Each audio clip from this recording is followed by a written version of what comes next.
across mountains, valleys, and deserts, stretching for thousands of kilometers.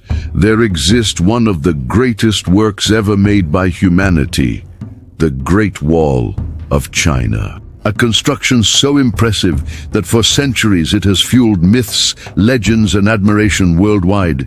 Today, we will travel back in time and uncover the true history of this wonder. The story of the wall does not begin with a single emperor, nor with a grand plan. Everything began more than 2,500 years ago, when China was still divided into several independent kingdoms to protect themselves from constant invasions coming from the north. These kingdoms began to build isolated walls, made mainly of compacted earth.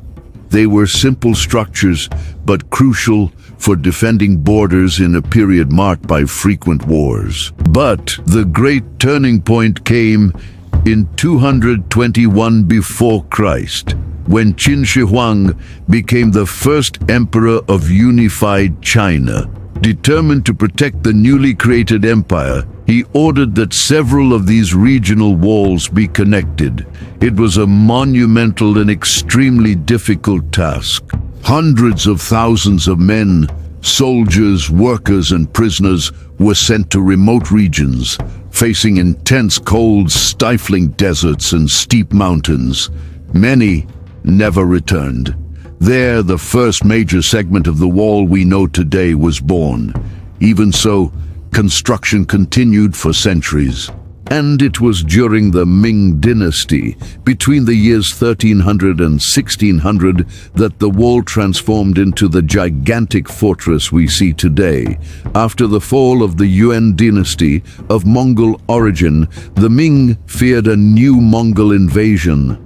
For this, they rebuilt and expanded the wall with more advanced techniques. They set aside rammed earth and used stones, bricks, and reinforced structures, creating wide, resistant walls with watchtowers distributed throughout the route. This period marked the most solid and imposing phase of the Great Wall. And contrary to what many imagine, it was not just a continuous wall. The wall was a complete defense system.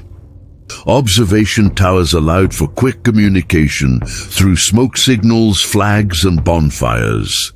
There were fortresses, barracks, strategic passages, and entire sections planned to allow the movement of troops.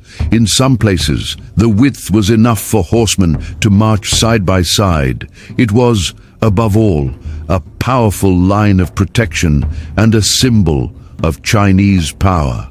Over the centuries, various stories have emerged around it. One of the most famous is the legend of Meng Jiangnu, the young woman who cried so much over the death of her husband, who supposedly died working on the construction, that a section of the wall collapsed. Another widely spread belief is that the wall can be seen from the moon, but this is just a myth. To the naked eye from space, it is not visible in the way many imagine. Today, the Great Wall of China is a World Heritage Site visited by millions of people every year. More than a physical structure, it represents the strength, resilience, and history of one of the oldest civilizations on the planet. A structure that, even after millennia, still stands and continues to fascinate those who know it. If you enjoyed this journey through history, don't forget to leave your like, subscribe to the channel, and activate notifications. Thank you very much for watching, and see you in the next video.